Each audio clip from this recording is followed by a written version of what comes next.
ఓం అస్మద్గురుభ్యో నమః.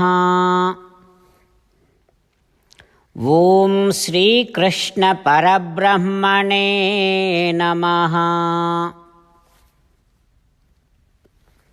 శ్రీమద్భగవద్గీత 1వ అధ్యాయము 6వ శ్లోకము అర్థాన్ని గమనించి శ్రీకృష్ణ భగవానుడు సాక్షాత్తుగా మన కోసమే చెబుతున్నట్టుగా మనము అర్జునుడి స్థానములో ఉండి భగవంతుని ముఖారవిందములో నుంచి మనము వింటున్నట్టుగా భావన చేస్తూ శ్లోకాన్ని చెప్పుకుందాం.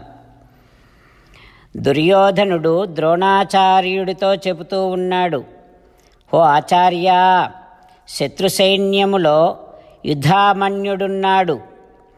ఆయనకి మించిన వీరుడే లేడు. ఉత్తమౌజుడు ఉన్నాడు. ఆయన చాలా గొప్ప పరాక్రమశాలి. ఇక అభిమన్యుడున్నాడు. ఆ అభిమన్యుడి గురించి, బలపరాక్రమాల గురించి ఇంకా చెప్పే అవసరమే లేదు, అంత గొప్పవాడు. ఇంకా ద్రౌపది కుమారులు కూడా ఉన్నారు. వీరందరూ కూడా ఒక్కొక్కరు 10,000 మందితో యుద్ధం చేయగలిగినటువంటి వారే అని దుర్యోధనుడు ద్రోణాచార్యుల వారితో చెబుతూ ఉన్నాడు. ఇప్పుడు శ్లోకాన్ని చెప్పుకుందాం. యుధామన్యుశ్చ విక్రాంతః ఉత్తమౌజాశ్చ వీర్యవాన్ సౌభద్రో ద్రౌపదేయాశ్చ సర్వ ఏవ మహారథాః. ఓం. ఈ శ్లోకంలో నుంచి ఒక మంచి మాటను మనం గమనిద్దాం, అది పాటిద్దాం. అక్రమంగా ప్రవర్తించకు. అలా ప్రవర్తిస్తే అన్ని విధాలుగా నష్టమే కలుగుతుంది. భగవద్గీత సారాంశముగా భగవానుడు చెప్పినటువంటి మాటలు. నన్ను ఒక్కడిని మాత్రమే శరణాగతి చెయ్యి, దుఃఖించకు, నేను నిన్ను సమస్త పాపములలో నుండి విముక్తుణ్ణి చేస్తా. నేను నీకు ఇస్తున్నటువంటి ఈ భరోసా, ఈ హామీలతో కూడినటువంటి ఈ భగవద్గీతను నా భక్తులందరికీ కూడా తెలియచేస్తూ ఉండు. అలా చేస్తే నువ్వు నాకు చాలా ఇష్టమవుతావు. ఇప్పుడు మనం భగవంతుడితో ఈ రకంగా మాట్లాడుకుందాం. హో శ్రీమన్నారాయణ, నేను అక్రమంగా ప్రవర్తించను. హో శ్రీమన్నారాయణ, నేను నిన్ను ఒక్కడిని మాత్రమే నమ్ముకుంటా. హో శ్రీమన్నారాయణ, నేను ఇక ఏడవను. హో శ్రీమన్నారాయణ, నేను నువ్వు నాకు ఇచ్చిన హామీలతో కూడినటువంటి ఈ భగవద్గీతను భక్తులకు తెలియచేస్తూ ఉంటా. హో శ్రీమన్నారాయణ, నువ్వు చెప్పినట్టే చేస్తా. శ్రీమన్నారాయణ, కరిష్యే వచనం తవ. శ్రీమద్భాగవతము, భాగవత గ్రంథానికి సాష్టాంగ నమస్కారము చేస్తూ, నిగమకల్పతరోర్గలితం ఫలం సుఖముఖాదమృతద్రవ సంయుతం పిబత భాగవతం రసమాలయం ముహురహో రసికా భువి భావుకాః. సుఖమహర్షికి సాష్టాంగ నమస్కారం చేద్దాం. యం ప్రవ్రజంతమనుపేతమపేతకృత్యం ద్వైపాయనో విరహకాతర ఆజుహావ పుత్రేతి తన్మయతయా తరవో వినేదుః తం సర్వభూతహృదయం మునిమానతోస్మి. శ్రీమన్నారాయణునికి, చతుర్ముఖ బ్రహ్మకి, సరస్వతీదేవికి, వ్యాసభగవానుడికి సాష్టాంగ నమస్కారం చేద్దాం.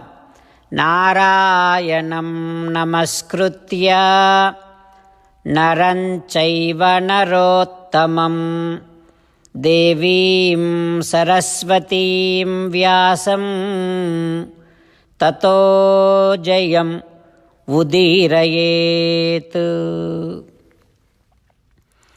సూత మహర్షి చెబుతూ ఉన్నాడు శౌనకాది మహర్షులందరికీ, ఓ మహర్షులారా, విరాట్ పురుషుడైనటువంటి, పరమపురుషుడైనటువంటి, పరమాత్మ అయినటువంటి శ్రీమన్నారాయణుణ్ణి మహాపురుషులందరూ కూడా జ్ఞాననేత్రములతో దర్శిస్తారయ్యా. ఆ భగవానుడు తన నాభిలో నుంచి ఆవిర్భవింపచేసినటువంటి మొట్టమొదటి రూపము చతుర్ముఖ బ్రహ్మ. సనకాదులు కూడా ఆ శ్రీమన్నారాయణుడే సనక, సనందన, సనాతన, సనత్కుమార రూపములని స్వీకరించి చచార బ్రహ్మచర్యం అఖండితం. బ్రహ్మచర్యాన్ని అనగా భగవంతుణ్ణి ఏ రకంగా ఉపాసన చేయాలో ఆ విధానాన్ని ఈ సనకాదుల ద్వారా లోకానికి తెలియచేసి ఆ భగవదుపాసన విధానాన్ని ప్రతిష్ఠించాడు లోకములో. ఓ మహర్షులారా, ఇక శ్రీమన్నారాయణుడి రెండవ అవతారము వరాహస్వామి. ఒకనాడు పాతాళానికి తీసుకొని పోబడినటువంటి భూమినంతటిని కూడా పైకి తీసుకొచ్చినటువంటి ఆ భగవంతుని యొక్క సాక్షాత్ అవతారము వరాహస్వామి. ఓ మహర్షులారా, ఇక మూడవ అవతారము ఋషిరూపం దేవర్షితు. ఆ శ్రీమన్నారాయణుడే నారదుని రూపములో వచ్చాడు. ఏం చేశాడు? తంత్రం సాత్వతం ఆచష్ట అంటే ఒక పాంచరాత్రము అనేటటువంటి శాస్త్రాన్ని లోకములో ప్రవర్తింపచేశాడు శ్రీమన్నారాయణుడే నారదుని రూపములో. ఏమిటా పాంచరాత్రము అనంటే, ఇప్పుడు మనము చూస్తున్నటువంటి దేవాలయాలలో పాంచరాత్ర శాస్త్ర ప్రకారమే భగవానుణ్ణి ఆ విగ్రహములో ఆవహింపచేసి భగవంతుణ్ణి ఆ విగ్రహములో చూస్తూ ఆ భగవంతునికి విగ్రహములో ఉన్నటువంటి పరమాత్మకు ఏ విధమైనటువంటి సేవలు చేస్తే భగవానుడు సంతోషిస్తాడో ఆ విషయాలన్నింటినీ ఆ విగ్రహ రూపంలో ఉన్నటువంటి భగవంతుడికి ఏ ఏ రకాలైనటువంటి ఉత్సవాలు జరగాలో, ఏ ఉత్సవం చేస్తే భగవంతుడు సంతోషిస్తాడో ఈ విషయాలన్నింటినీ కూడా, అందులో ఉపయోగించాల్సినటువంటి మంత్రములన్నింటినీ కూడా, అందులో ఉపయోగించవలసినటువంటి కర్మలు, శాస్త్ర తంత్రములన్నింటినీ కూడా సాక్షాత్తుగా పరమాత్మే పాంచరాత్ర శాస్త్రాన్ని మనకి అందించి ఈ దేవాలయ వ్యవస్థని ఏర్పాటు చేసి తద్వారా మనము చేసేటటువంటి ఏ పని కూడా మనకి బంధకము కాకుండా మోక్షదాయకమయ్యేటట్టుగా సులభమైనటువంటి ఉపాయాన్ని భగవానుడే మనకి అనుగ్రహించాడు. దేవాలయ వ్యవస్థ ద్వారా, విగ్రహ ప్రతిష్ఠ ద్వారా, విగ్రహ ఆరాధన ద్వారా అని శౌనకాది మహర్షులకందరికీ కూడా సూత మహానుభావుడు చెబుతూ ఉన్నాడు. ఆ తర్వాత విషయాన్ని రేపు తెలుసుకుందాం. ఓం శ్రీకృష్ణ పరబ్రహ్మణే నమః. ఓం అస్మద్గురుభ్యో నమః. భగవద్గీత 1వ అధ్యాయం 6వ శ్లోకం. యుధామన్యుశ్చ విక్రాంతః ఉత్తమౌజాశ్చ వీర్యవాన్ సౌభద్రో ద్రౌపదేయాశ్చ సర్వ ఏవ మహారథాః.